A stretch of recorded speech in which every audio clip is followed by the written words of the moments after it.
রমজানের পূর্বে আমরা যে কাজটা করব সেটা হচ্ছে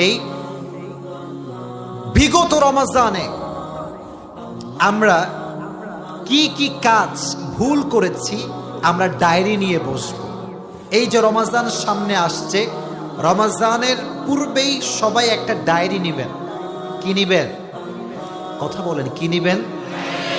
ডায়েরি নিয়ে লিখবেন যে গত রমজান মাসে আমি কোরআন তেলাওয়াত কেন করতে পারি নাই, আমি তারাবির নামাজ ঠিকঠাক কেন পড়তে পারি নাই, আমি আব্বা আম্মার খেদমত কেন করতে পারি নাই, আমি কোন কোন কাজ হারাম করেছি, কেন করেছি, কোন সময় করেছি, ওইটাকে জাস্টিফাই করবেন এবং মনে মনে নিয়ত করবেন গতবার যে মিস্টেক করেছি আমি এই বছরে এই মিস্টেকটা করা যাবে। রমাদান যে আসতেছে আপনাদের ভাল লাগে? হ্যাঁ, রমাদান নাম শুনলেই মুমিন হৃদয়ে বয়ে যায় প্রশান্তির ফল্গু ধারা, ঠিক কিনা? একটা আনন্দ, একটা উচ্ছ্বাস আমাদের হৃদয়ের মধ্যে চলে আসে। রমাদান সাইয়্যিদুশ শুহুর।